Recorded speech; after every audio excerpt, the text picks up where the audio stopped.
Welcome to my latest experiment. This is a big one, the one I've been waiting for all my life. What is it? Try to imagine all life as you know it stopping instantaneously and every molecule in your body exploding at the speed of light. Oh my God.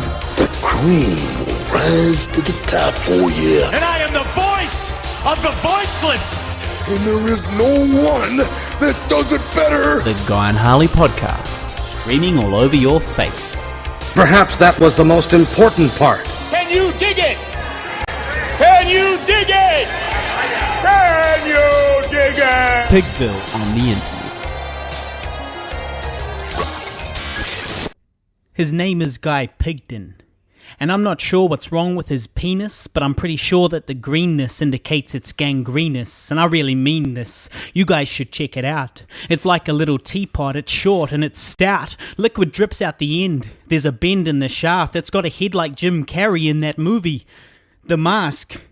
He's got these two hairy little balls. It's like a cat coughed them up, and as he sits next to me now, all I can smell is his butt. I'm Harley Neville. Welcome along to the Guy and Harley podcast. And I'm Guy Pigden. And that is a description of my penis. In rap form. So in case you're wondering what that was looking like, that is the state of it. That's it's pretty much the gist of it. And that's what I spend my time thinking about and writing rhymes about. Guy Pigden's penis. How long did that little rhyme take you? Well, if I'm really honest, I actually wrote it several years ago when thinking about your penis. Mm-hmm. And then I stumbled upon it in my notes and reappropriated it. Welcome along to the Guy and Harley podcast. Have we said I'm Guy Pigden? I'm pretty sure we said that. Okay. You're Harley Neville?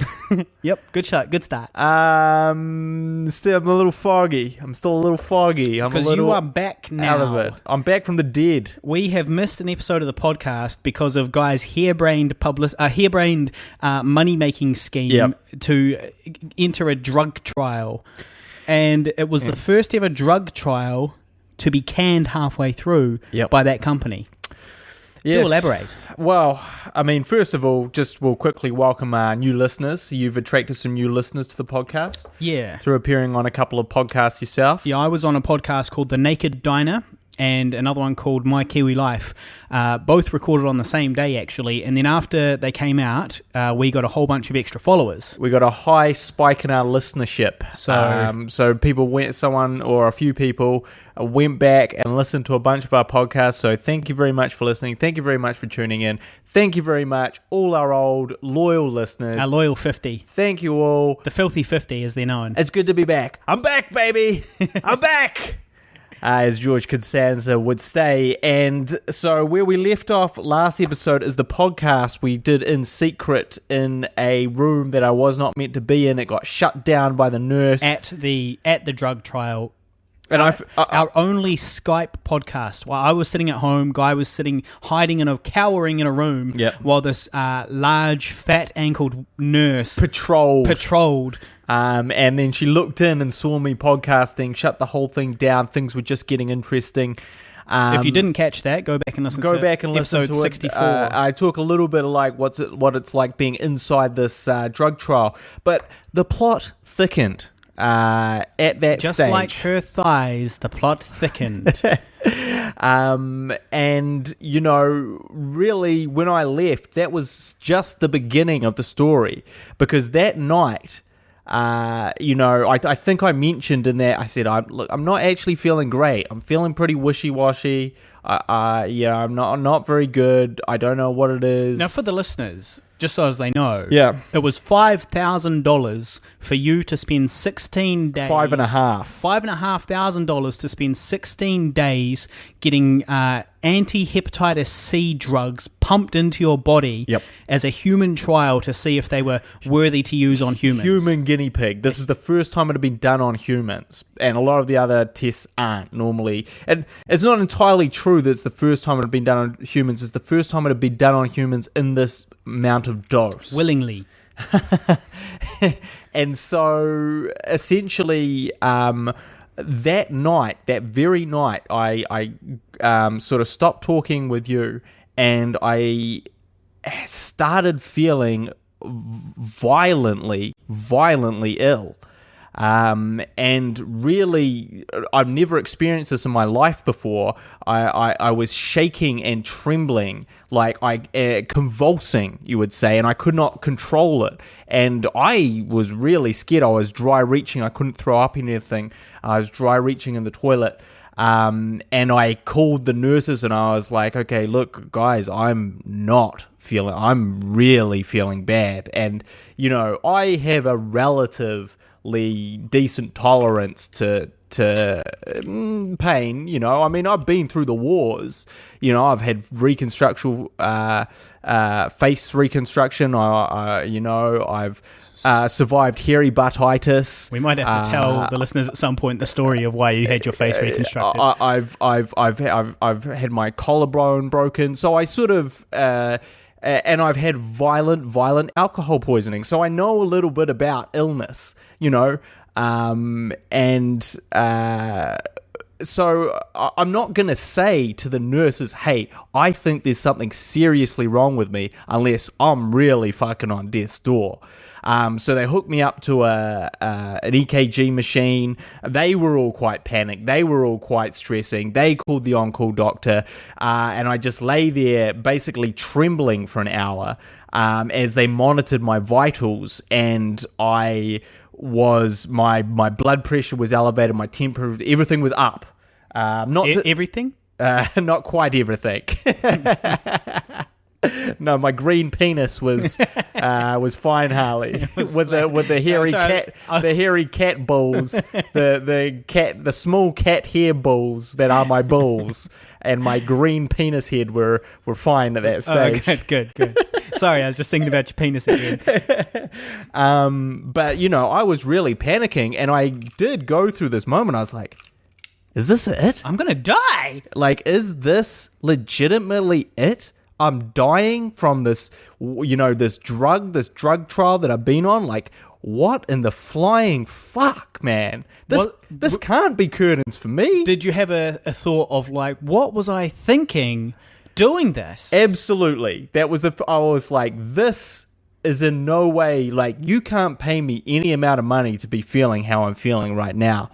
Now, obviously, after an hour, things calmed back down. I stopped trembling and stuff like that, but it, shook everyone. Everyone was a little bit shaken after that, and I couldn't really do anything. And that was the end of me being productive. That was really the end of me doing anything for another whole week. Because the whole idea behind going in was that you would be able to do some editing and some writing while getting paid to lounge about and have nurses wait on you. And but I couldn't look. Pop a pill every now and then. I couldn't look at a computer screen. I would get dizzy. I would feel like I was going to vomit. I couldn't really walk around. I would get dizzy. I would feel like I was going to faint and fall over. And the thing is, they didn't stop the drug trial then. They kept doing it. So they kept dosing me with this drug for another 2 days, even though at this point my appetite had completely gone. I have lost 5 kg. I lost 5 kg. You look great. And hey, it's one of the benefits now. But, a human being, like, just to put it into perspective, I lost 5 kg in 3 months when I was prepping to do older. I lost 5 kg in a week. I did not eat for basically 5 days. Anything I tried to eat, I was vomiting. I'm still not 100%. I still feel a little bit ill when I eat things. Which is why the podcast has been delayed. Because basically what would happen is I'd sort of try and eat something through the day. It would make me feel very ill, and I'd have to lie down for the rest of the day. This is after they cancelled the drug trial. So basically they dosed us up for another 2 days. I wasn't the only one that was feeling this way. Another lady got even sicker than me, and she was just vomiting constantly. Did she shit? The bed? Well, just shit as a result of the medicine. Was there any forcing of shit? I don't know, Harley, because I did not ask her. Did you shit? Was it causing you to shit? So, yes. I mean, for me, the shits didn't really come to a bit later on. But I basically, when I sort of started purging this stuff from my system sort of any way I could, and, what it all came down to is, this stuff was essentially slowly poisoning us.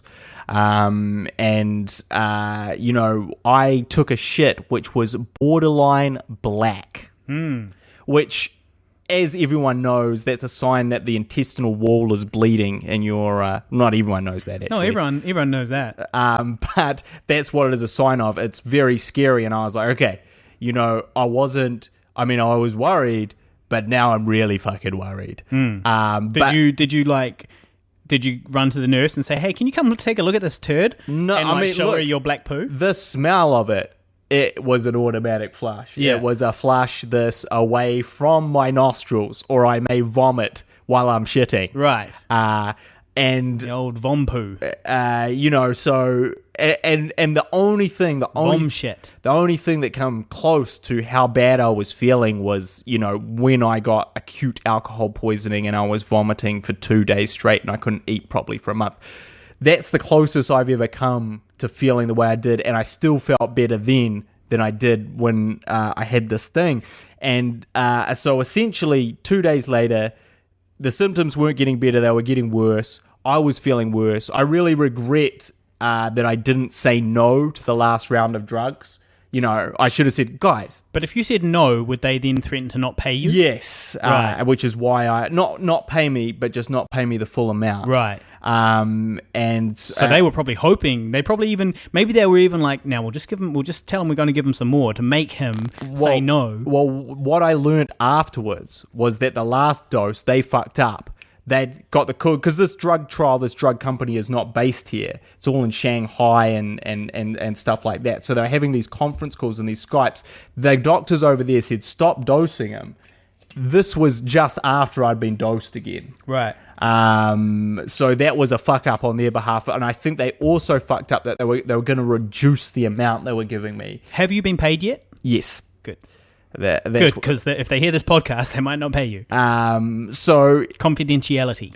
They ended up shutting the whole trial down, obviously, because they're like, okay, now I think because 2 people had a placebo the whole time, so 2 people were fine, but everyone else was experiencing this nausea, and it was just what. So potentially you could have had the placebo. Potentially, no. No. No. As in, we know you didn't, but potentially, yes. Could you have been the lucky one that got the placebo? So they got paid $5,500 to eat a placebo for 16 days. Yeah.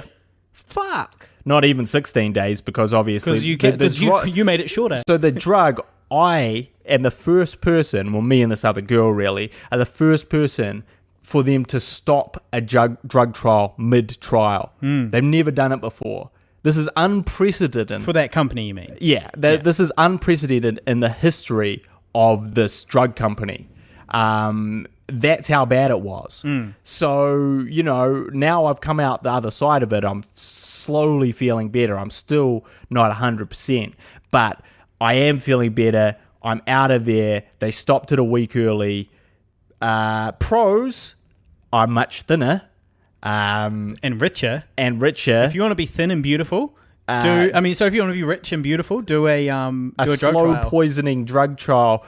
Maybe they just need to rebrand these drugs as like weight loss things. Well, they certainly stop you from eating. There's no doubt about that. You don't have an appetite. You don't want to eat at all. And they also make you very emotional. Burst into tears a few times? Yeah, absolutely. And I've guessed part of that is because I thought I was dying. And part of that, though, because I saw someone else at the drug trial, we came back for testing a week later. And you're like, I missed you so much. But basically, he was just saying, oh, you make all these excuses about what it is, but it was just the drugs. And you could see on his face, he looked 10 times healthier. He goes, yeah, I'm so much more healthier. I can do all the things, it made you slow and lethargic. You couldn't think. And then like a little tear came out of his eye. Like he was just so happy. And it was, and that's the thing. So this is a guy that left before you. No, he left at the same time. As you, and then you saw him again. Well, in fact, everyone left a day earlier than me. Yeah, because you had to stay on for an extra day. They had to observe me because they were so worried about me. And this other guy, you bumped into him again a week later. Yeah, well, we bumped into a whole bunch of them because they were all coming back to get this test. The reunion test. And so And so you could see, and he looked a million times healthier. So it was definitely a problem, and I don't know. No one knows exactly what it was in there that was making people so sick. But I have come out in a much better place mentally, And not physically, economically. but I'm just kind of happy now that I'm alive. And it's those classic near-death experiences, and it obviously wasn't that near to death. It was just bad.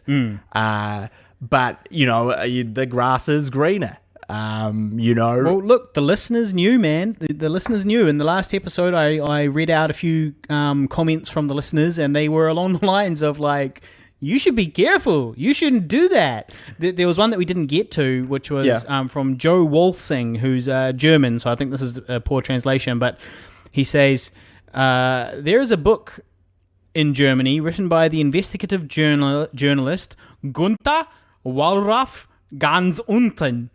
He made several impossible and inhumane jobs incognito. I don't know what that means, but I think it means it was like an undercover investigation. Yes. Amongst one was drug trials at a company near my hometown. What he describes is shockingly heartbreaking. Maybe Guy should think over doing this, ... Well, Too late, Joe. Joe, good advice. And to be honest, what I would say to anyone is like, yes, I feel much better now. Yes, I've got a new lease on life, and I'm thin. And rich. But it is 100% not worth it. And but to be fair, that is the first time it's happened. So you were unlucky. Yes. The other drug trials, they just got paid and got through it, and it was fine. And nothing. And then on top of that, how many people were in your trial total? How many people? 8. So there was 8 people, and 2 of them got placebos. That's a 1 in 4 chance of getting paid $5,500 to sit around eating sugar pills and working on something. Yeah. Oh, those odds are not bad. Well, I just saw it, and just one follow-up as well, that I don't know if we didn't really talk about the characters on the drug trial with me. Yeah, we didn't get the chance, because obviously people could hear you last week while you were hiding through a thin wall with everyone on the other side. Now, I did ask a very important question that you couldn't answer at the time. Yeah. I asked you a very important question last week. Was the nurse hot? And the answer is yes. Really? There was a lot of hot nurses there. Really? Yes. 5.5 G, 16 days, locked in a room with hot nurses, 1 in 4 chance of a placebo. Sign me up. 1 in 4 chance of a hot nurse. Was that about the ratio? Probably about the ratio. Yeah. But yes, there was a couple of stunners in there for sure. Right. But anyway, but I had the unfortunate also, this is the other thing is you don't pick who you're in there with. You get partnered with. You got partnered with a German. And I got partnered with a German. And to be honest, Joe Wolsing's mate. I'm becoming racist. Is it racist? Yes, Guy, it's racist. Are you about to say... here's the definition. Are you about to say a generalization about an entire race of people based on where they are from? Yes. Right, then yes, that's racist, Guy. You're a racist. So I'm racist. So this German guy, this is not the... So you're racist against Germans? Yeah, I'm racist against Germans. Because Joe Wolsing's going to be listening to this episode because I'm going to tag him in it. Sorry, Joe, but... But I hate you. But I really, am beginning to get a distaste for people from Germany. Now, this all started with my... high school girlfriend? Kati, who... No, it was before Kati. No, it was Kati. Kati, who didn't want to kiss me on the formal because I was too drunk. And boring. And also didn't like joking or laughing in any way. Exactly. Humor's a big thing. And then the second one, so that was Kat. Yeah. Katharine. Yeah. The second one was Kati, who I spent all my money on and couldn't make laugh either. Do you know I kind of went on a date with Kati? Yeah, I did know that. A few years later, she came back to New Zealand and she was like, sneaky. Should we go for a drink? And I was like, sure. We went for a drink. Yeah. But nothing happened. But I feel like it could have happened. Well, It just didn't happen. Needless to say, My car got clamped. I remember one of her things was she's like, I just want to stop talking about the Holocaust. Right. Yeah. I just want to, and it's like, oh, yeah, but yeah. Well, you can't keep bringing up the Holocaust, guy. I wasn't bringing it up. They're It was touchy about it. what happened is it came up in a movie. Right. And she was like, I'm just sick of seeing this stuff about Germany, the Germans, and what we did. You know, it's got nothing to do with us now. Yeah. And it's like, yeah, but you guys did the worst thing in history. So you can't get over the worst thing in history. Well, It's a sore point. Well, especially because if you're going to come to New Zealand, a country which sent away its young men to fight and die in a war that your country started, come on, man, we're not going to be that nice to you. And there's this, I guess, this underlying thing is like, how did you all get duped by Hitler? You know, like, how did it really happen? But anyway, that's a time. Well, it's the same thing that's happening in America now with Trump, exactly, and the Muslims and the Mexicans. So anyway, we get to this German guy who is another German, and this is, Germans are fucking creepy. So this is the third German bad experience. This is the third bad experience. So just so as we're clear, people, the first two bad experiences that Guy had with Germans was dating hot German girls. The poor son of a bitch. Can you imagine? Hot blonde German girls. Can you imagine? Big tits, as I recall. Well, she had dark hair when I dated her. Oh, right. The second one. Right. Yes. I remember she also recollected a story of how, like, because she was like, look, I'm not sleeping with you because, you know, we've got to get further along in our relationship. Respectable. Which is fine until she told me a story about how she had a one-night stand with some rock star. And I was like, oh, fuck you. Fuck you very much. Like, also, if he was a rock star, she's definitely got herpes. Yeah, well, maybe she saved me. But the point is, you know, it was like, look, so right, if I was a rock star, this might have happened by now. Cool. That I really can't find words to describe how off-putting I find that. But, you know, like, you're a groupie to someone, but to a person who is legitimately invested in being with you. Invested financially with all the money that you dropped on those dates. You're not interested. So, anyway, this German guy was next to me, and he was the most annoying guy. 60 years old, this guy. So he was right there. He was shooting back.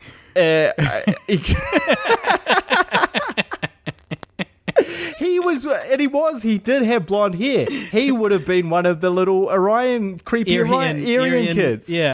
But anyway, so he's there, and this is what, okay, he used to watch porn, right? But he'd keep the sound on. So I would just be sleeping or trying to sleep in extreme... Germans and porn, eh? What's up I know, and look, it gets weirder, okay? So this porn that he was watching, he wouldn't just watch it... What to you is an acceptable amount of time to watch porn before you really kind of wrap it up? No, until I come. So. Okay, but how long is that? Well, you know, it depends on the day. It depends if I've got somewhere to be. But, you know, I mean, like, anywhere from a couple of minutes to, you know, 35, 40 minutes, depending on, you know, because sometimes you just can't find the right thing, you know? So you got to change. You're like, this is not doing it for me. What else we got? German teen, you know, scat, whatever. Look, you know, you got to swap. Well, this guy, I think he was one of the ones having a placebo because he never felt sick, which he would constantly rub in everyone else's face. And it's like, hold on a second, mate. You're probably on the fucking placebo. So shut the fuck up about how, you know, you're so healthy. He also brought nothing to do apart from porn. Like, he did not bring a single thing. But when he was watching porn, was he jerking it? So this is what happened, right? Sometimes he was 100% jerking it. For sure. And I would just hear this porn start up, and it's like, come on, bro. At least have the decency to put on some fucking headphones. You're a meter away either side from two other men who you can bet... Was there like a wall between you? Or was there it was just a curtain. A curtain. There was a curtain between us. So this guy, right, but also he'd just watch porn for like an hour, just sitting there on his bed, watch broad daylight, and just be like, this is happening. This is happening, and is anyone going to say anything? No, everyone's not going to say anything. They're why didn't you say something? Well, for me, like, this is the kind of thing... Yeah, can we have a little chat about this porn watching in the middle of the day? Well, look, it gets even worse. Because one time, and he was watching these for an hour at a stretch. Who watches porn for an hour? Yeah, well, I can't last that long. But I mean, what is wrong with you? Like, porn is something that is an assist to getting off, and then you move on with your day.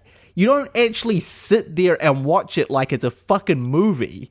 I mean, this guy is a fucking creep. Well, it is a bit weird. It's he's like, I've got to see what happens next. And also, he had them on his laptop. These were from his personal collection. So he was not watching it on the internet. No. And it gets even weirder because, okay, one time I'm just lying in bed, right, at 4 a.m. and I'm like, God, I feel so bad and I want to die. And then I hear this,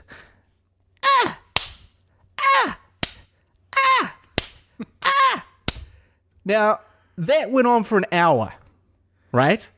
This guy had this porn on with the sound on. It was just some weird spanking movie. He watched for an hour. Now, what happened, At 4 a.m. And what happened, I think, and then it got louder. I was like, oh, it woke me up, okay? It woke me up. Yeah.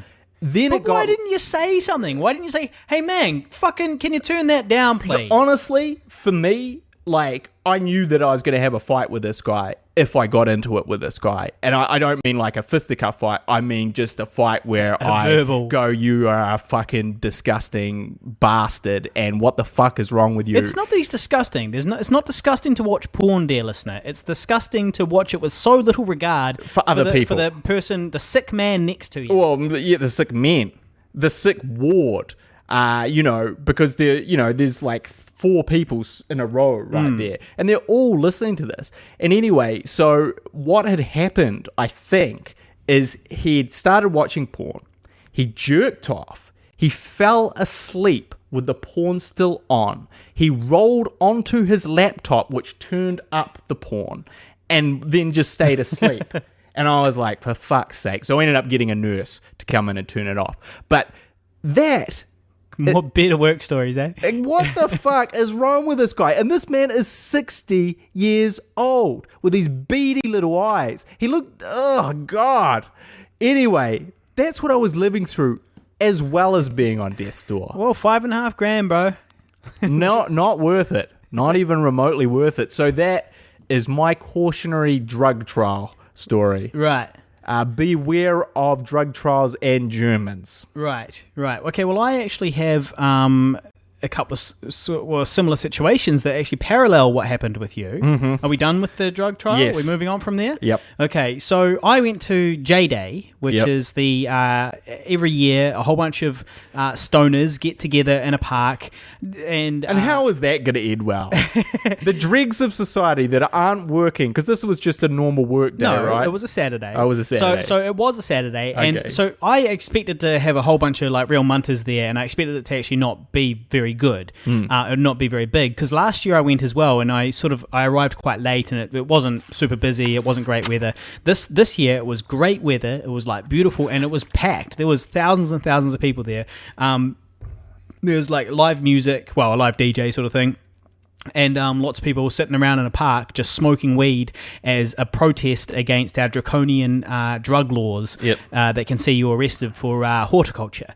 And and so anyway, I went along to show my support, solidarity, you know.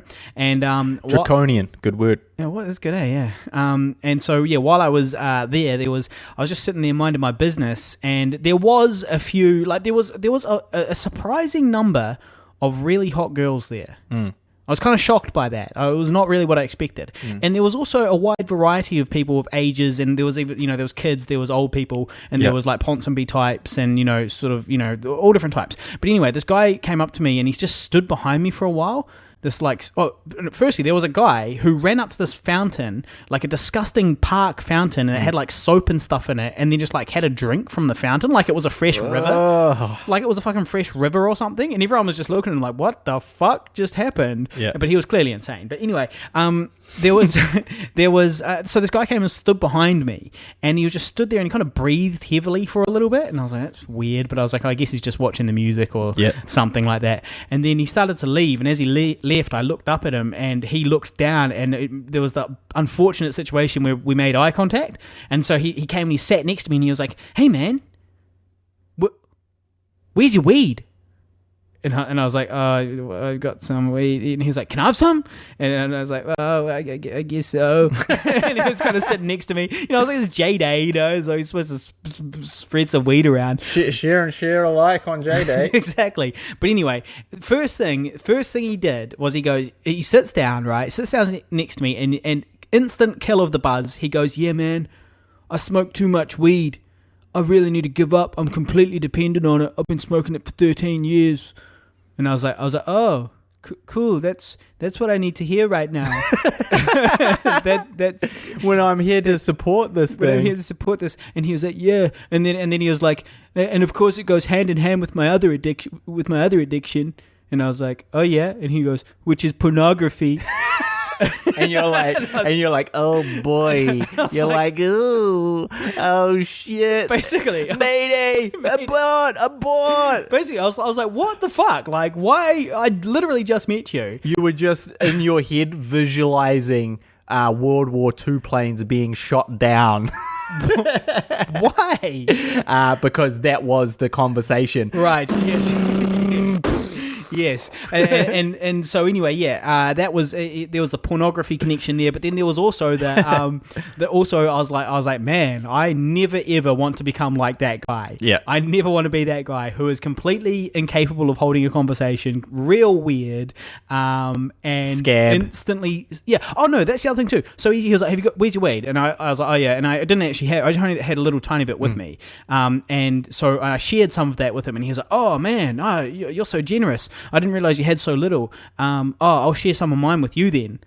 And you're like, and I was like, what the fuck, motherfucker? Yeah. And then he pulled out like a big old bud, and he was like sharing his bud with me. And I was like, man, what the fuck? So his deal was that he was walking around just smoking other people's weed, even though he had weed. And then because I had so little with me, he felt bad about it. And his drug-addled brain. What is wrong with the youth of society? Well, he was 29. But if you're 29, you've been smoking consistently since you were 16, you know, that's going to have an effect on you. Yeah. Don't start young, guys. Don't start at 16. It's a bad idea. Not that we have any 16-year-old listeners. But yeah, so that kind of parodied to a degree what was happening with you. Yeah, except you didn't have to be with him for another week, 24/7. Yeah. As he jerked off to his pornography 1 meter away from you, his weird spanking pornography and here's the 1 other meter away from you. Here's the other thing, though. He was like, I was wearing a YouTube t-shirt at the time because I went to a YouTube Creators Day while you were in the Slammer. It was like one of the, they've only had 2 official ones in New Zealand. I was lucky enough to get an invite. I went along and I scored myself a sweet YouTube t-shirt. Yep. And I was wearing that on the day, and he was like, oh, you into YouTube? And I was like, yeah. And he was like, I used to have a YouTube channel. I was like, oh yeah. And he was like, I had 750,000 subscribers. And I was like, wow, that's actually pretty serious. And he was like, yeah, I have millions of views. He said, I earned about $5,000 over the course of about 2 years. And I was like, hey, that's pretty good. Decent. You know? You can't complain about that, right? And I was like, wow, well done. And I was like, what is it? What was the channel? And he was like, well, it got taken down. And I was like, well, what was the channel? And he was like, it was pictures of chicks' tits. It was boob pics. He was just making photo montages of chicks in bikinis and bras and stuff, and just putting them up. 750,000 subscribers. Earning money, but then he got taken down for copyright infringement because he didn't own the photos and all that stuff, the photos and videos he was uploading. Yeah, the girls of the boobs that he was taking photos of in secret complained. Yeah, well, isn't that just a sad reflection of society when a YouTube channel, all it needs to do is make photo montages of boobs stolen from the internet, and you get 750,000 perverted subscribers. Yeah, Men out there that are so lonely that it doesn't even make sense. You're on the internet, for crying out loud. Go to RedTube. Like, what are you doing on YouTube, looking up boobs on YouTube? What's the logic? I guess maybe it's more for horny teens whose parents have blocked the computer. Right. Yeah, they blocked RedTube and all those other ones. So they can't go on to legit porn, sad as it is. Oh, look, I refuse to believe that any parent out there is capable of blocking every single porn site on the internet from a teenager. It's not fathomable. It is. It's easy. They do it because, I mean, just for example, there was another thing that was a bit hellish about the drug trial is, I thought that you'd be able to torrent and stream and it would just be the internet. It would just be the internet. I mean, we're all adults. We're all grown ups, Well, so that German guy was way smarter than you, if you think about it. He brought his own porn. Well, yeah. To be fair, I was only going on it to test it. I was just testing out. I just wanted to test to see if it was possible. I wasn't going to be using. I would never use it like that. I mean, I just had to make a test. I was just checking if exploitedteensasia.com was blocked or not. Yeah, it was just a test. Anyway, the test failed. So it is actually pretty easy to do. And I tried a variety of searches to try and, sort of bypass that, which were unsuccessful. So I don't think it is possible, actually, Harley. I mean, look, I was just testing. I'm just there. But, moving on. Come on. What else do we got? Shit. God damn it. Well, what else do we have? Well, I do have another episode of Yes! my shitty life. Now, in case you didn't know, we've got a new segment now. Will Fleming, our friend, he's got an episode. He's got a podcast, My Kiwi Life. Harley was the last guest on it. Go check it out. I've shared it on the Guy and Harley Facebook page. It was a good episode, actually. Did you listen? Yeah, it had some good tips for YouTube, and it had some interesting stuff on there. And basically, at the beginning of My Kiwi Life, he used to have a comedy guy say like a kind of feel good philosophy about life. But they sort of started making less and less sense towards the end, and at some point you were kind of like, come on. And anyway, he stopped that now. But I have taken up this thing in his place. I've got a bit of a spin on it. I've got a slightly more cynical outlook on the world. So mine happens to be this. At a certain age, you lose interest in talking to young people and having to tolerate their brash arrogance. Come back to me in a few years when the weight of the world has broken your spirit. Then we can have a real conversation. This has been an episode of My Shitty Life. I really hate my life today. My shitty life, can't tell my wife I'm secretly gay. This is my shitty life. That's beautiful. That's beautiful. Look, I really like this new segment. I really like it. It's your best segment yet. It's great. It's genius. Yeah, the problem is I'm like that comedy guy now. I'm out. I had two philosophies. Yeah, that's it. Well, I was a little bit concerned about that, to be honest. I was like, how long are these going to last? How many philosophies is he going to come up with? How much bullshit can he really talk? We'll see. What else has been going on? Well, I wanted to debut a new poem.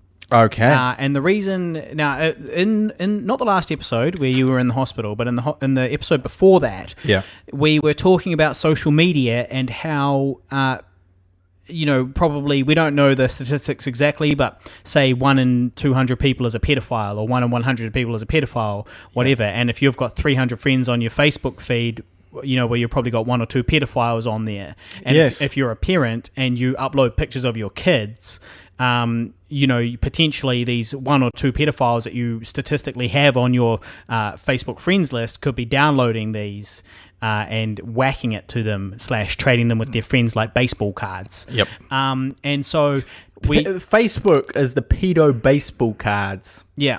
of the world. Facebook pictures of your kids is the pedo Facebook cards, baseball cards. Anyway, the point is though that I sort of wanted to debut this new poem about social media, and it's called Anti-Social Media, which is a line that I stole from you. Yep. What was that in? Do you remember? I think it was in this podcast. Was it? Yeah, I think I was like, social media, more like anti-social media. Yeah, I think you're right. It might have even been back when we had a radio show, back in the archives. But anyway, I got this new poem I wanted to debut.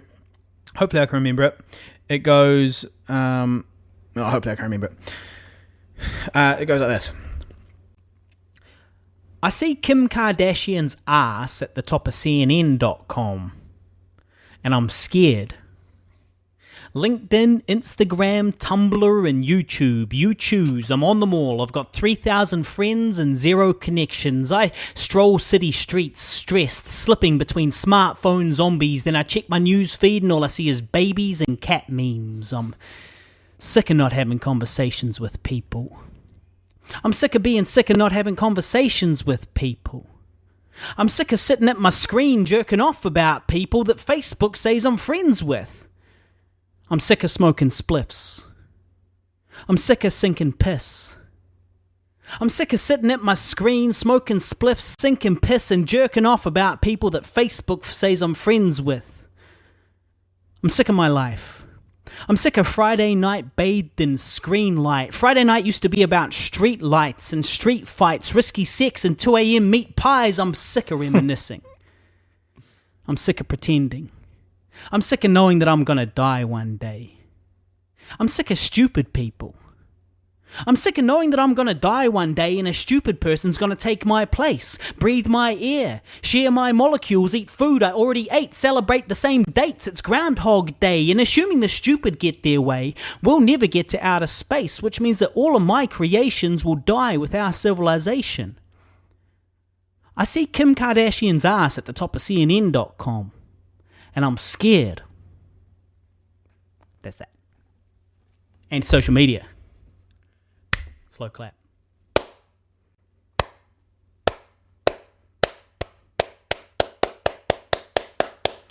That's me jerking it to that poem. That's the biggest reaction I've ever gotten out of Guy with any of my poems. That's my favourite of your poem by quite a long shot. Quite a hefty margin. That's because he hates all the other ones. No, I don't hate the other ones. I really like Saturn's Return as well. I'm a big fan. Actually, maybe I still like that the most. But this one is really up there. That's some of your best work. Oh, good. So congratulations on that. And in fact, that leads to another sort of, and I was going to play this to you. You might have seen, I shared it on my wall on Facebook. Yeah, I did see that you shared something, and I was like, man, it was like a philosophy thing or something, and I was like, that's like the type of thing I would watch. But Guy shared it. That's really weird. And then I didn't get the chance to watch it. Spoken word poem. Well, I wondered about that. Do you want to stop and listen to it now? Okay. Did you know the average person spends 4 years of his life looking down at his cell phone? Kinda ironic, ain't it? How these touch screens can make us lose touch. But it's no wonder in a world filled with iMacs, iPads, and iPhones. So many eyes, so many selfies, not enough us's and we's. See, technology has made us more selfish and separate than ever. 'Cause while it claims to connect us, connection has gotten no better. And let me express first, Mr. Zuckerberg, not to be rude, but you should reclassify Facebook to what it is, an anti-social network. 'Cause while we may have big friend lists, so many of us are friendless all alone. 'Cause friendships are more broken than the screens on our very phones. We sit at home on our computers measuring self-worth by numbers of followers and likes. Ignoring those who actually love us, it seems we'd rather write an angry post and talk to someone who might actually hug us. Am I bugging? You tell me, 'cause I asked a friend the other day, let's meet up face to face. They said, all right, what time you wanna Skype? I responded with OMG, SRS, and then a bunch of SMHs and realized, what about me? Do I not have the patience to have conversation without abbreviation? This is the generation of media overstimulation. Chats have been reduced to snaps. The news is 140 characters. Videos are 6 seconds at high speed. And you wonder why ADD is on the rise faster than 4G LTE. But get a load of this. Studies show the attention span of the average adult today is 1 second lower than that of a goldfish. So if you're one of the few people or aquatic animals that have yet to click off or close this video, congratulations. Let me finish by saying you do have a choice, yes. But this one, my friends, we cannot autocorrect. We must do it ourselves. Take control or be controlled, make a decision. Me? No longer do I want to spoil a precious moment by recording it with a phone. I'm just gonna keep them. I don't want to take a picture of all my meals anymore. I'm just gonna eat them. I don't want the new app, the new software, or the new update. And if I want to post an old photo, who says I have to wait until Thursday? I'm so tired of performing in the pageantry of vanity and conforming to this accepted form of digital insanity. Call me crazy, but I imagine a world where we smile when we have low batteries. Cause that'll mean we'll be one bar closer to humanity.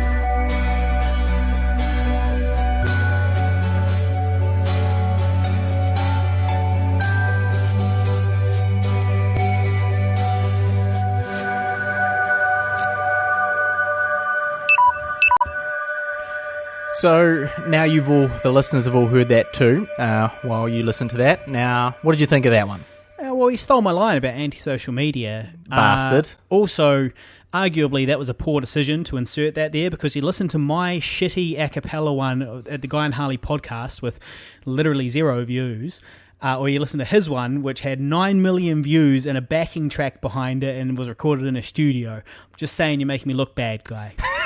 That's all I'm saying. I'm not saying... Why you gotta do me like that, dog? Yeah, what are you doing, Why man? you gotta fucking do me like that? Like his anti-social media line was in there and everything. Look, I didn't know that you were going to debut your poem. I just wanted to talk about this thing that I'd listened to. Now, it's interesting because the only reason that I saw that is because I'm back on Facebook. And, well, I really was a little bit curious because you don't like poetry. Yep. And you don't really like that type of content, that type of like talking about life and stuff kind of content in my experience. Well, I guess what I would say to that is it's also funny because this is and was written to some degree, no matter how much truth is in there, as clickbait. Oh, yeah. You know, he is literally using... Oh, he gets paid for that. The laws of opposite argument here to sell his thing. He is using Facebook. And, you know, there's a whole bunch of posts. The irony of this being on Facebook. Well, it's not really the shrewdness more than anything. But I guess what I thought was interesting about it is it encapsulated everything that I was arguing of why I went off Facebook. And now I'm back on it, and I would have to say, just to offer a little bit of counter argument. Now, I've actually come back onto Facebook. I'm not going to go off just at the moment for a number of reasons, but you know, at the moment at least, I'm going to stay on for a while. And I found Facebook to be actually quite positive, and I'm going to just list a couple of things. One, I got to message a bunch of people that I haven't spoken to that are doing filmmaking stuff. 2, I got introduced to a new short film by one of these filmmakers who we met in LA because I saw it on Facebook. And also another filmmaker friend of mine listed a podcast about independent filmmaking in a sort of methodology that is very similar to what Older may become. So that was very helpful to me. And I also reconnected with a friend of mine from overseas. Your German ex-girlfriend. No German. She's actually from Serbia, and she was just a good friend that I knew over in London about over a decade ago now. and I hadn't spoken to her in a decade. And I looked her up on Facebook, found her, didn't have her email anymore, so that was the only way I was going to find her.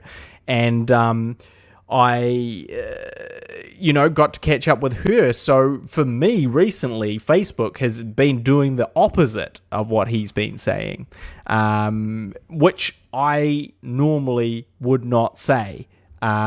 So just as a little counter argument to that, Facebook has actually been good for me. Yeah. Well, look, I love Facebook, although it does have its downsides. Yep. I'm just going to read you a little status that I saw the other day, and I thought this needs to be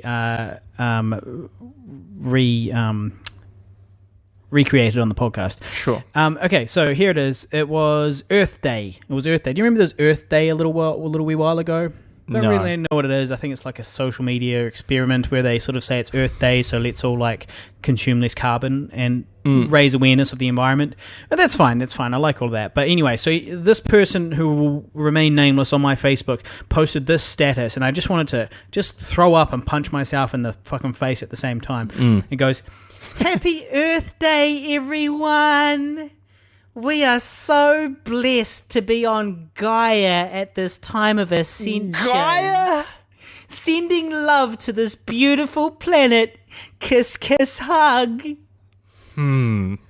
Bitch, lie on the fucking ground, because that's how you hug the earth. Like, and it was just like, man, you're screwing up my Facebook newsfeed with your silly bullshit. And that's the negative of Facebook, is everyone's got an opinion, and oftentimes those opinions are bullshit. And oftentimes you are subjected to them unintentionally. Yeah.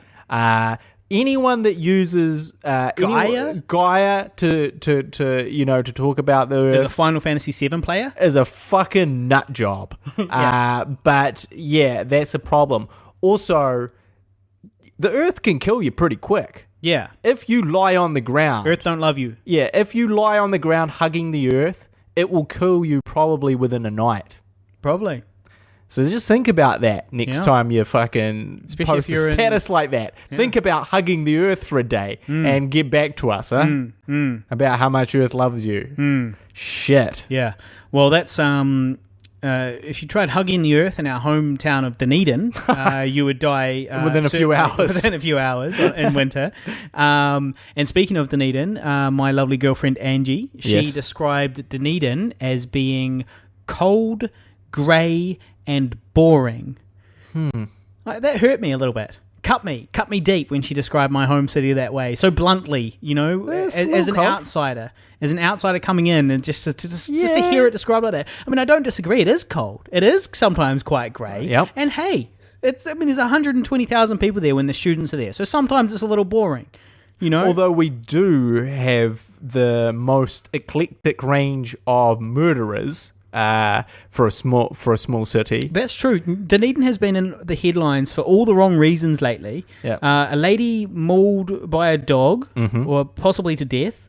There was a lady mauled by a dog a few years ago. Yep. To death. New Zealand's biggest mass shooting was just outside of Dunedin, Aramoana. One of our most famous killings, David Bain and his family. That was one of our most famous killings. That's in the whole country. That's from Dunedin. Our most brutal killing. A very brutal killing. I would say in New Zealand, the most brutal killing was this. I can't remember. Clayton Witherspoon. Stabbed. Who was a tutor at the university. Who fell in love with a student and stabbed her 150 times and mutilated her. So we've got problems. Dunedin. But she didn't say it was cold, grey, boring, and dangerous and full of psychopaths. So I don't really know where we're going with this. But Dunedin's great, everybody. I'm just saying that Dunedin has a lot more to offer than just that, Oh, so it's got psychopaths. I'm saying the people within it are quite interesting. Yeah. There was also the guy that poisoned his wife slowly over the course of a year. Did she die? Yes. Right. She died. But they obviously figured it out. Yeah, although it was so close to not being figured out as well. It was so close to him getting away with it. Man, you got to be so ruthless. To be able to sit there and watch this person getting sicker and sicker and having to go to the hospital with them and try and figure out what's wrong and all that stuff. Watch them getting sicker and sicker and not say anything about it and keep doing it. That's pretty next level brutal. Also, there was another murder that I had never even heard about in like 92, which was similar to that super brutal murder. It was only 40 times that he stabbed her or something like that. Right. But I think he was just turned down for parole for another 2 years. Well, that's where we come from. So that's our hometown, guys. Unrelated. Moving on Yep. from Killers and Cold Dunedin. Yep. I recently entered a competition on The Rock, which is a New Zealand bogan rock website, and the competition was called Punching Above Your Weight, and it was a competition for guys, schlubby everymen who had hot girlfriends. And the idea was you send in a picture of you and your missus, and the top 8 would be announced, and then the listeners could vote for who was, punching above their weight the most. Now, I entered with a picture of Angie and Angie looking beautiful, me looking terrible, and we did not even make the top 8. No. Did not make it to the stage where people could vote for us or against us or whatever. Did not make the top 8. Couldn't believe it. I was both very insulted, but also, I guess, a little bit flattered, because clearly I'm too hot for the Rock Punching Above Your Weight competition. You're too hot to be the schlubby loser boyfriend dating a super hottie way out of your league. Yeah. You're too hot. Too hot. That's the problem. It's interesting, because I had a look at that website. I thought that I would definitely make the top 8. I didn't think we would win necessarily, but I definitely thought we'd be in the top 8. I wasn't sure. I didn't know what the caliber was. And the most interesting things that I saw is I saw probably 80% of them, they're like, oh, this girl is way too hot for me. And it was like, no, you guys are equally ugly. Yeah. You guys are both really quite ugly. Yeah. I'm quite offended by looking at your faces. And you just don't realize it. Like, you haven't bagged a hottie, you've bagged a naughty. And because you are also a not, so you are both equally ugly. Congratulations. You found the perfect match. But you're not qualified for this website. So that was the first thing I noticed. And then I guess that top 8 or whatever, I did notice there was some legitimate guys who were horrifying, absolute train wrecks, and their girlfriends were ridiculously out of their league. Yeah. And the disparity was far more obvious than yours, where you also had to stage it to make yourself uglier. Yeah. Poke out my guts. Put a beer bottle on top of my guts and reveal your hairiness. My hairy shoulders and stuff. Like in a concerted effort to de-handsome yourself. You failed, Harley. I did. You failed. I did fail. Maybe I'll post that picture just on the Facebook page, just for the listeners. I did not share it on Facebook on my personal Facebook, because it's embarrassing. I look like shit in it. Yeah. You look like human garbage. I do. I don't look good. And so I didn't post it on my personal Facebook, but I don't give a fuck about the people that listen to the Guy and Harley podcast. They can know what a schlubby... Yeah. Well, also, these are the people that we've confided in. They know us. We love you guys. Yeah. So we'll put that up. That's a good one. That's a good idea. Well, I'll post that exclusive content, guys. Now, this is on the Facebook page for the Guy and Harley podcast, which is facebook.com/Guy and Harley. So please go there and hit like. Now, speaking of the Guy and Harley podcast, I was a little disparate the other day. Yeah. Is that a word? Disparate? Disparaged? Disparaged, yeah. Disparate? I'm sure disparate's a word as well. It is a word, but it's not really the right one. Well, anyway, I was a little bit upset the other day. I was walking home and I was thinking about how I assumed that you and I, we're filmmakers, and that as long as we continued to consistently put out content, that we would continue to grow. Well, we are growing, but more that our audience would continue to grow, and that, by 33... people, like I was thinking about Jono and Ben, I was thinking about Havoc and Newsboy, and these other sort of famous New Zealand comedic duos that are creating content, and all of them were well and truly successful, but before 33, we're 33 now, and I was like, well, what's the fucking problem? Because I sort of had this idea that, well, as long as we're consistently putting out content, we can't fail. You know, we got to just keep putting out the content. But this podcast is the prime example of that not being true. Because this is episode 65. Yeah. That's more than a year, and we've got the same until our new listeners from the Naked Diner podcast and My Kiwi Life that just joined us. The other ones, we've basically just got that same 50. Yeah. And I was just getting a little bit down about that. Just feeling a bit blue about that. Is that the end of the... there's no pick-me-up at the end here? Not really, no. Well, I mean, to be honest, we are about to have a banner podcast month this month. So this month we will have the most amount of downloads and listens, which is great. So thank you all very much, guys. So I guess what I really, really want is the listeners to hit like on the Guy and Harley Facebook page. Hit like on the page, and maybe give it a share. You know, give this episode a share. It's quite a good one. Please, guys. Please, because I think we're our own worst enemy because we often forget to say all of these things. Well, you do have to ask. That's one of the rules. You have to ask. So I went to that New Zealand YouTube Creators Day, right? And part of what it is, it gives you tips about what works for getting more listeners and more subscribers and all the rest of it. And one of the things was, you've got to ask. You've got to ask. If you don't ask, they won't do it. So you got to say, make sure you ask them to subscribe, make sure you ask them to share, make sure you ask them to do this, that, the other thing. And that's the thing. Make sure you ask them to send those dick pics. Exactly. Well, but like everything in life, you got a weird sexual thing you want to do, got to ask. Or it's just going to remain a fantasy. Now, speaking of weird sex things, this isn't a weird sex thing, but Liam had a question the other week, which we never got to. Yeah. Our favourite listener, our number one fan, Liam Hegarty, listens to the podcast every week. He's our number one. You are my number one guy. I don't recognise that quote, but I know that it's got to be Jack Nicholson from the way you're holding your hands, and I recognise that as the Guy Pigden interpretation of Jack Nicholson, but I do not recognise the original quote. That is from Batman. And nobody gives a shit. 1989, the best Batman. The best Batman. Batman. The best Batman was the one with Heath Ledger in it. No. Jack. Now, anyway, Liam Hegarty, he said, how about this for some content? Twice. He did that twice. How about this for some content? Work shitting stories, or outrageous shitting stories in general, or maybe just embarrassing work stories in general.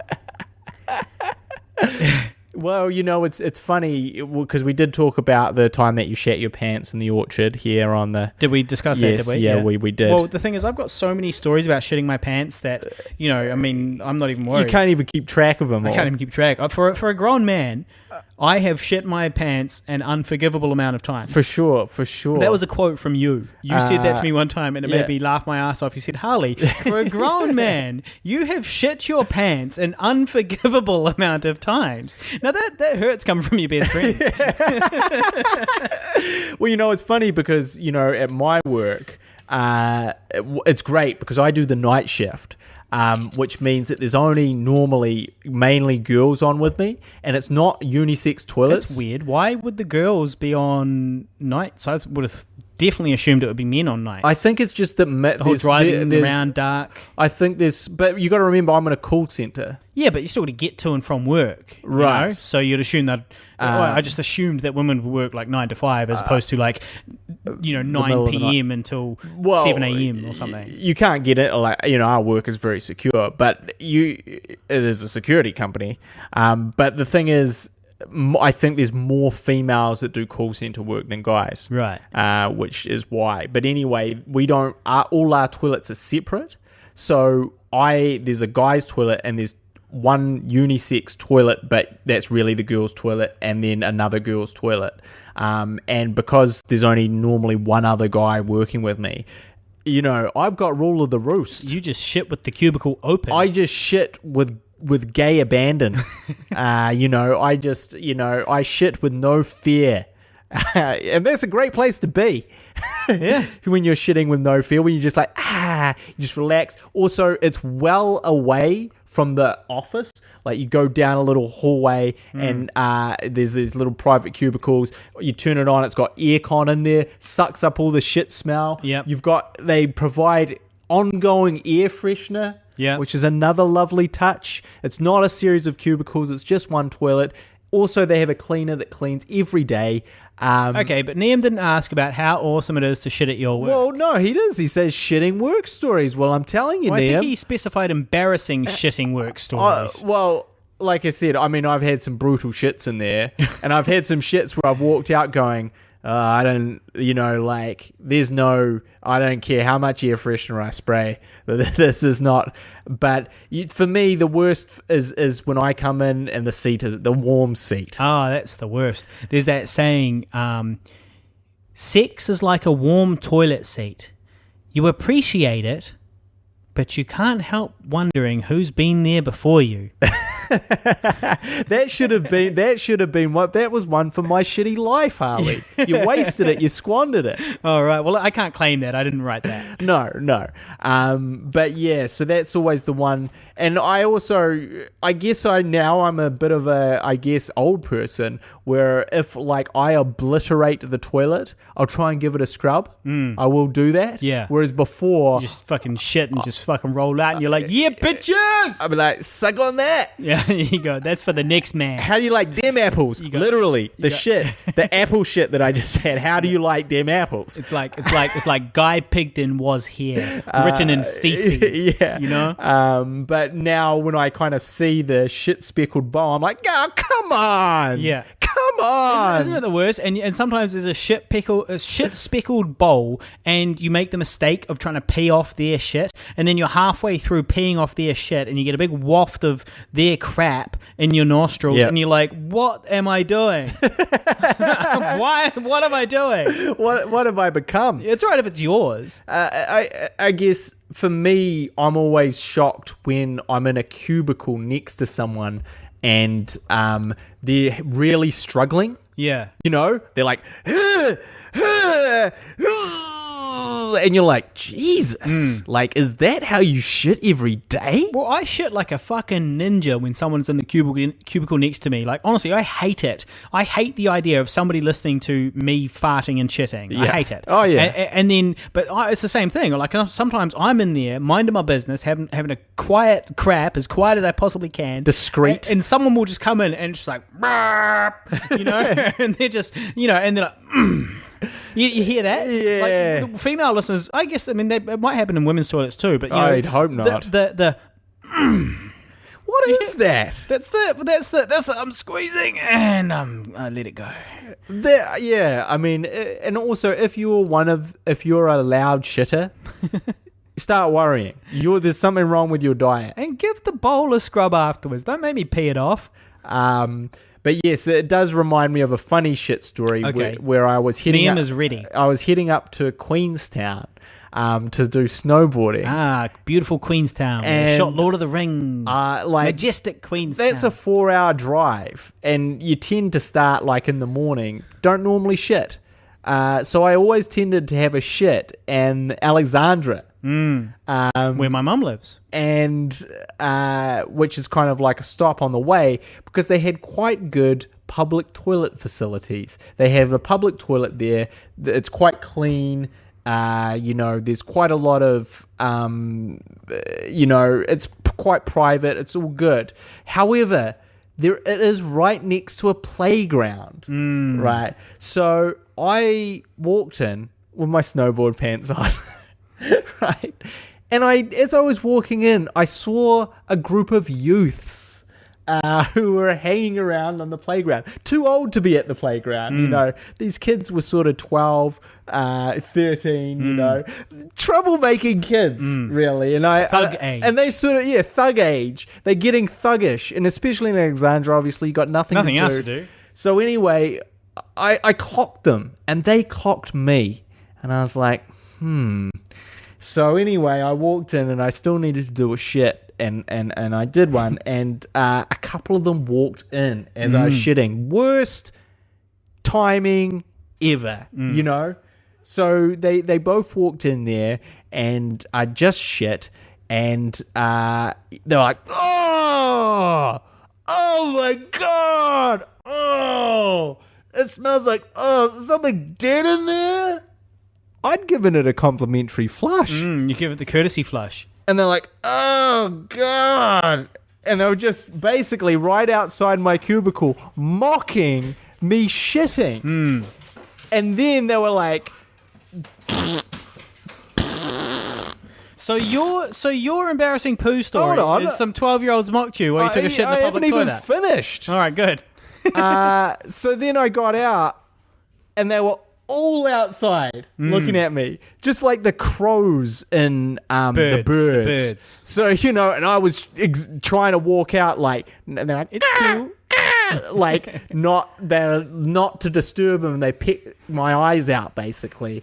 But I tried to walk out like kind of casual, but it didn't matter because it'd taken so long in there, because that was the other thing. I couldn't pass it off as if it was someone else. They'd seen me go in, they'd seen me come out, they'd seen it had taken a long time. This was a long shit. This wasn't this was... Okay.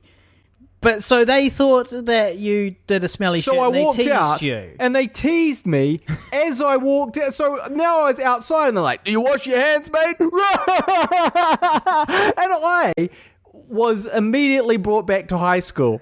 I was like... Back when you used to tease people for taking shits. Well, back when I... Back when we used to tease Liam for taking shits. Well, more just the like, I was like, how can it that I'm a 28-year-old man and I can immediately be brought down to this level by the catcallings of these little assholes? Yeah, well... And I had no comeback. And so they mocked me all the way as I walked past them until I got in my car, and they were just calling out insults the whole way, and I had zero comeback. 12-year-old kids.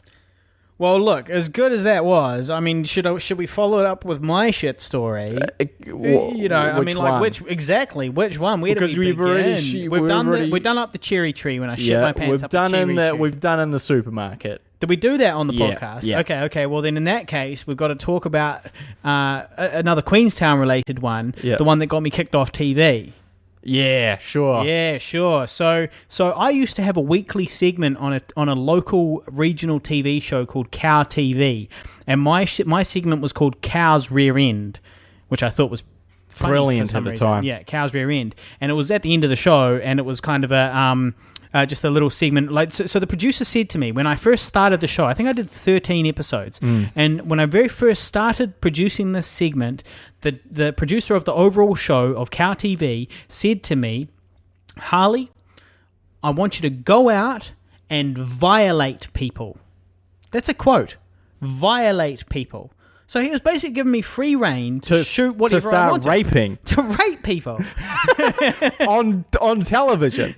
No. So I went out. So every episode just got a little bit more extreme. It started off, drinking milk and throwing up. It started off doing these other things and throwing up and puking and, whatever. Just like doing kind of, like crazy-ish stuff, jumping in bushes and stuff. But then when we did a Queenstown special, so and in that episode, there was several things in that episode that should not have been broadcast on TV due to the Broadcasting Standards Authority would not approve it. But the one that stood out was that we drove along the highway at 100 k's an hour, and the camera is looking back from the passenger's seat. It's looking back at the highway behind us, and then from the rear seat, from the rear window, emerges a white bare ass, and then there's a shit comes out, followed by another nugget of shit.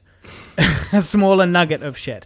And so I shat quickly, and then, I might add. And then some toilet paper for a quick wipe, and then out the window with that too, right? And then so that got played on TV, and we showed the producer, we showed the director, we showed everybody beforehand. We said, what's up with this? And they said, yeah, it'll be fine, we'll just put a really strong warning on it. They said masterpiece television. They said they loved that. They loved that. So they said they approved it. They put a strong warning on it, like warning: do not watch this under any circumstances. And then they played it. And this is a very local TV station. There's 100,000 people in Dunedin, and probably like a few hundred of them actually could get this channel. Yeah. And they had like the lines went live with complaints, and then they got something like 4 complaints. Yeah. Which for Cow TV was huge at the time. Because normally they get zero feedback about anything for weeks. It's like this podcast. They get zero feedback about anything for weeks. But in this particular case, they got 4 complaints. And so somebody's head had to roll. And the producer and the director hung me out to fucking dry. You were the patsy. I was the patsy. They were like, okay, well, oh yeah. They told this story to their boss that they never saw the episode before it went on here, that I just cut it together and gave it to them and just played it. That I just played it on TV, which was just an outright lie. That was Dylan Galletly and fucking the other guy's name was if I can remember it, I'll tell you, because he was even worse. The director, anyway, some loser. So anyway, they really hung me out to dry, and so I was kicked off the show for that segment, and I was the first person in the history of Cow TV, a show aimed at violating people, to be kicked off, and I was very upset. And you were disgraced. And I was disgraced. I was not allowed back on the show. There's only one local channel in Dunedin, and I was and I was an aspiring television producer, Yeah. And I couldn't work on it. Yeah. And so yeah, that is my tale. That is my feces related tale of woe, Liam. So there you go, Liam. I rediscovered my phobia of shitting in public, whereas Harley lost an opportunity to work as a TV presenter because of his asshole. Now, I did end up presenting that show quite a few years later, like 6 years later. I presented that show for a little while. So it was not all a tale of woe. It's not entirely a tale of woe. Yeah. So I think that should conclude our episode. Well, I just wanted to say we did get some feedback from the YouTube professionals at the YouTube Creator Day about our content. And, okay. And because they watch and they email directly to me, it's like a mentorship sort of thing. And so one of the things they said was that the intro to this podcast, he was like, I love the wrestling references on the intro to the podcast, but it's too long. People are not going to tune in for 30 seconds worth of intro. They want content, and they want it now, damn it. So that's some feedback. Yep. Well, that guy can suck on my small cat... green-headed cat balls. Cat hair balls. No, we may actually change the intro if some things happen that we can't quite talk about just yet. But we might be joining a podcasting network. We might be joining a podcast network. We're going to be the golden boys of a podcast network. Yeah, nothing locked in yet. Nothing locked in, nothing guaranteed. A legit sense of apathy in that of it happening. On whose behalf? Not on our behalf, obviously. On their behalf. No, they approached us. Yeah, they approached us, and then they were like, "Yeah, get back to us with this." We got back to them, and then they're like, "Yeah, we'll get back to you in a second." They ain't got back to us. Well, we've got to do a follow up. Yeah, we will do a follow up. So that may happen. That may not. Was going to try and keep it under wraps till it happens. We don't keep any secrets from the listeners of the Guy and Harley podcast. Shat the bed. Harley shat the bed on this one. So that's... to be fair, we have already mentioned this on a previous episode. No, I think we just mentioned something was coming. I don't think so. Let us know, listeners. Let us know. Yeah. So we are drawing to a close. If you listeners want to help us out, you can do so in the following ways. You can go to iTunes and search I Survived the Zombie Holocaust and watch it. Most places around the world, you'll find it. Otherwise, just go to facebook.com and find I Survived a Zombie Holocaust, or YouTube and watch the trailer. You can hit like on the podcast page for us. We have about 450 likes on our Facebook page, and 365 of them or so are on my friends list. So we really need you. So go and hit like on facebook.com/Guy and Harley. You can also subscribe to us on iTunes. That means that we sometimes don't share straight away on Facebook these episodes. So if you want to know as soon as the episode is out, you can do so by hitting subscribe on iTunes. And that would also really help us. It would help us rise up through the ranks of iTunes. And then the final, well, there's so many things you can do, but one of the other things you can do is it would be amazing if you were to go to patreon.com, search Pigville on Patreon and become a patron. You can give us $1 per video that we put out.